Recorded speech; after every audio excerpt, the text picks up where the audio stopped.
I also welcome the debate. I was going to raise it later under order of business. I'm also very mindful that there are victims and families affected by abuse watching us here today. Some of them have been in touch with my office. Sexual abuse and abuse of any kind is wrong. The abuse of a child is a particularly heinous crime. And the consequences for victims and their families are devastating. And we know this, having seen the human cost of abuse right across Irish society. Now, I have set out the circumstances in the North when there was no democratic civic policing service. I have acknowledged that the IRA sought to deal with some cases of abuse when asked to do so by families and victims. While IRA volunteers were acting, in my opinion, in good faith, the IRA was ill-equipped to deal with such matters. And IRA actions against sex offenders failed victims. And that is a matter of profound regret for me and other Republicans. So I'm acutely conscious that there may be victims who were let down or failed by the IRA's inability to resolve these cases. And as Uachtar on Sinn Féin, I want to apologise to those victims. Those who wish should come forward now and report their complaints to the appropriate authorities. In Garda Síochána, HSE in the north, and PSNI or the Social Services, Gumlesca, the HSE here in the south. And they will have Sinn Féin's full support in doing so. Secrecy has surrounded abuse in Ireland. It was taboo to discuss it, and some victims were very fearful to disclose. And the only way to face this problem is to support victims, to empower victims, in order that they will speak out. And to cover up child abuse is to deny the basic humanity of the victim and to shield the perpetrator. And it's an unthinkable act of cruelty. Now, Sinn Féin has not engaged in a cover-up of child abuse as some of our political enemies, including the Fianna Fáil leader and the Taoiseach, have alleged. And this accusation is a slur on thousands of decent Irish Republicans and Sinn Féin members.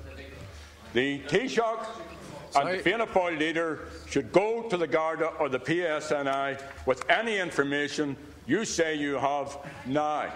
Now. Sorry, hold it. Now, Republicans... sorry, Deputy, you're way over time. Would you please put your question? I understand, Concordia. Republicans are no different than any other Irish citizens.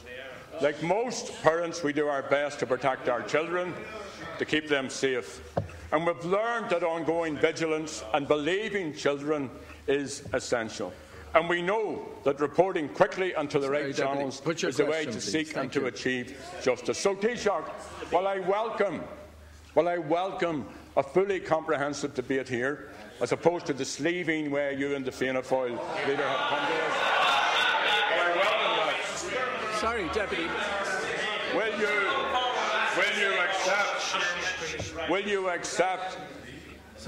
accept that these matters, serious, difficult matters, need to be dealt with in a victim-centred way by the appropriate authorities and not politicised as they have been in this chamber?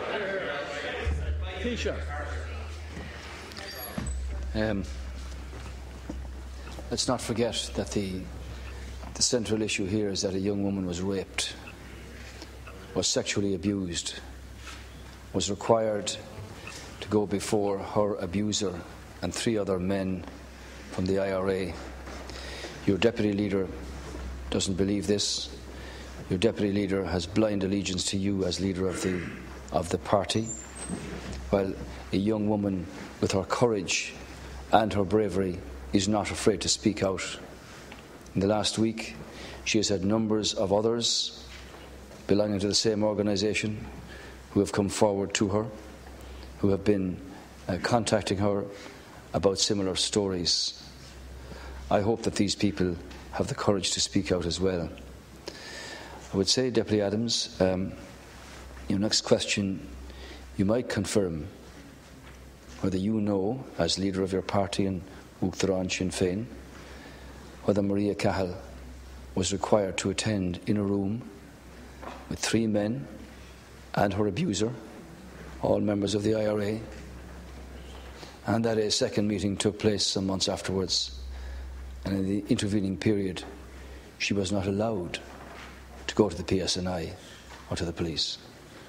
And you might confirm from your information from associates who were members of the IRA whether you are aware of any people who were moved down to this jurisdiction, to Donegal or to Louth, who were involved in sexual abuse of women in Northern Ireland, and who are still in this jurisdiction.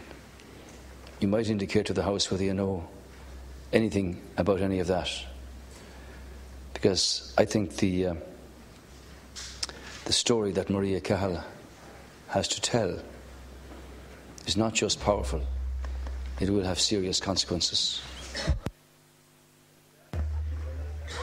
Well, Maria Cahill has made serious allegations, and you have met with Maria Cahill and you've listened to her allegations.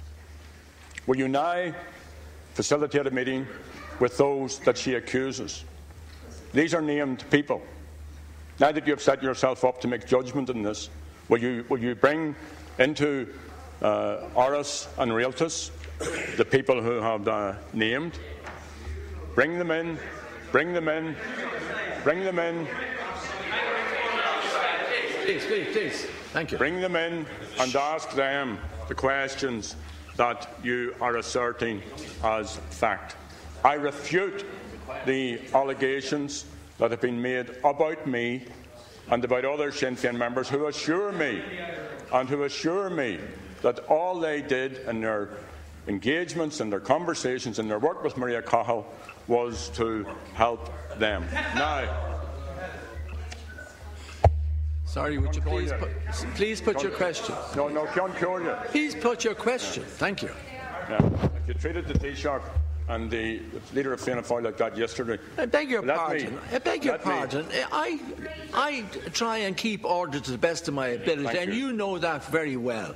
Well, there's no need for those snide comments. I'm not making snide comments. Let me get to the point.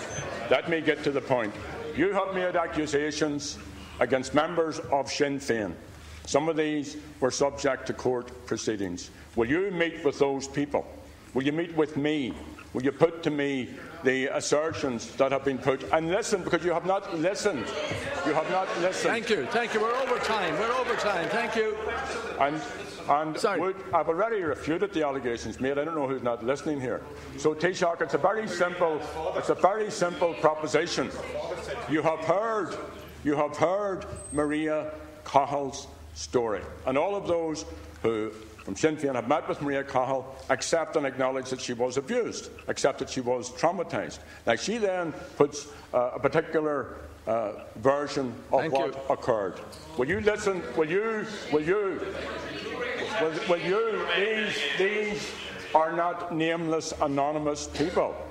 These are decent people. Thank you. Will you meet with them and listen to their version of the story and then make a judgment on these matters?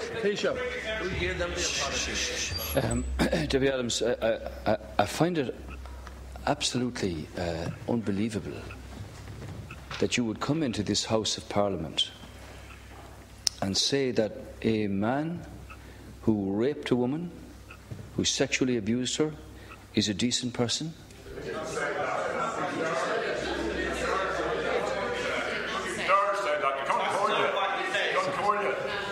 Sorry. No point, Tony, do your job. I don't stand. I need you to tell me. This is a debate. Allegations are made across the floor here. I can't judge on every allegation made. Please allow the Taoiseach to continue. You had your chance. Taoiseach knows exactly what he's doing. Deputy Adams, let me be quite clear. There are very many decent people in the Sinn Féin party. Thank you. I asked you a question to confirm whether or not Maria Cahill was required to attend at a meeting with three gentlemen and her abuser You say these are included among the people who are decent people. Now, I think, Deputy Adams, you need to clarify that. I think you also need, without laughing about it, to clarify for people down here whether your associates in the IRA, when it was in formal session, knew of people who were moved down to this jurisdiction, the so-called safe houses in this city, the so-called safe houses in other places south of here, to Donegal or to Louth, who were guilty of sexual abuse in Northern Ireland and were moved from that location because of fear of publicity. Are those people still here? Is this true? Thank you. Do you know any of the activities that they're involved in now? These are the most serious matters for everybody. Sexual abuse was rampant in many sectors in Irish society, not alone in paramilitary organisations. But you have responsibility for this, and we need to know, and we need to know the answers. Thank you. I'll facilitate a comprehensive debate here in the best way possible, and we can look at the opportunity for people to have their say. And I will meet with the 4 people that you refer to, that are named. I will meet with them, but I won't stand in judgment on them. I'll ask them the questions that you won't answer. Deputy Murphy, thank you. Taoiseach, on the 19th of December last year, you ramped